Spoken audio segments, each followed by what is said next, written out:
Yo, what's good? Let's talk about pound for pounds and pound for pound lists. Boxing fans love making pound for pound lists, and they love when someone gets exposed. They love when some fighter is getting hyped and he loses or he wins a close decision, as we saw from Saturday's fights. Chocolatito lost the best pound for pound fighter in the world. Four weight classes, 46-0, and he lost. Gennady Golovkin got exposed. He had to win a close, unanimous decision against Daniel Jacobs. Ugh. But pound for pound lists are supposed to be for who is the best fighter in the world, right? Regardless of weight classes. Hence, that the best fighter in the world was a 115 pounder, which is incredible. But I base it on that and how good he look in the ring, which is why I had Chocolatito number one, because he always looks so nice in there, so smooth. His combination punching is impeccable. I would say he's the best combination puncher in boxing today, man. Chocolatito is nice. His record is nice. 46-1 now. But he's fought the top dogs in 4 divisions. He's daring to be great. And one loss will not diminish his overall legacy at all. But, so what is pound for pound? I think pound for pound started with Pernell Whitaker when he had the draw with Chavez, and that fight was supposed to prove who was the number one fighter in the world. So it's pound for pound is a little bit different of who's the number one star in the world. I mean, it should be the most popular fighter is the greatest fighter in the world with the most fan base, but it doesn't always work that way. Not all the time, especially when that guy is 115 pounds. Right? So that fight proved who was the best fighter in the world and who was the biggest fighter in the world. Unfortunately, the judges had it a draw, but as we all know, Whitaker got robbed, and that's when Whitaker appeared in the Ring magazine, pound for pound. And correct me if I'm wrong, but that's when that term became popularized, pound for pound. Since then, yes, we've had Whitaker, Chavez, Roy Jones Jr., Oscar De La Hoya. I believe he topped that list. Of course, Manny Pacquiao and Floyd Mayweather, Bernard Hopkins, and then every fighter in between in the top 10 pound for pound, like if it's a legitimate ranking.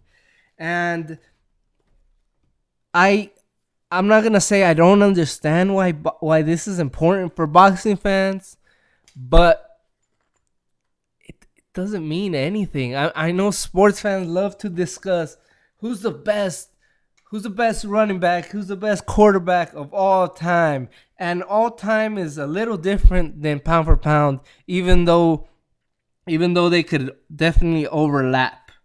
But this seems like it's the most important thing in boxing to boxing fans, these mythical rankings, because this is how I decide who's the best fighter in the world.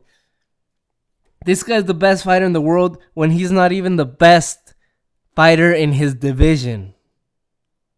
This guy should move up to prove he's pound for pound because he's so good, even though he hasn't proved himself to be the best in the division.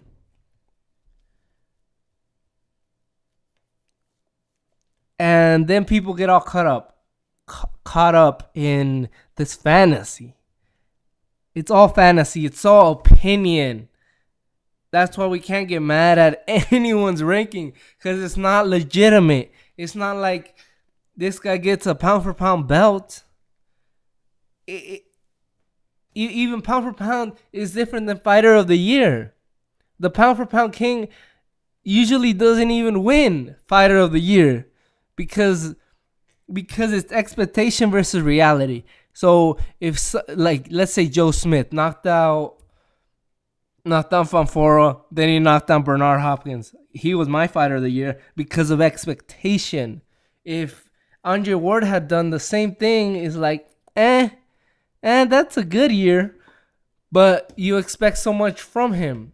So unless he's fighting 3 to 4 times a year, like Mayweather should have, beating Pacquiao and Berto is an okay year for you. Had Pacquiao beaten Mayweather, he'd probably win Fighter of the Year because it's never been done before. I honestly don't even know where I'm going with this, but I made this because Chocolatito, and he is still one of the greatest fighters in the world today. He is still pound for pound, if you will, which doesn't mean anything. All that really matters is the ranking in the division. He is still one of the best 115 pounders in the world. He is still one of the most skilled fighters in the world. He does have things to work on. He fought a very tough opponent, which is important. His legacy did not take a dent at all on Saturday. And he's willing to do the rematch. And he wants it, I'm sure. So, pound for pound, I guess this is where I'm getting at. It doesn't really matter for those that say, oh, he's definitely not pound for pound fighter in the world. So what? So what? And that's just like your opinion, man, right?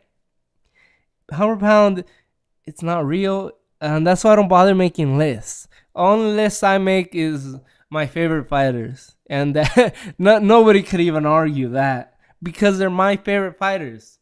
And if it's even my top best fighters in the world, my top pound for pound, you can't even argue that because it's my list.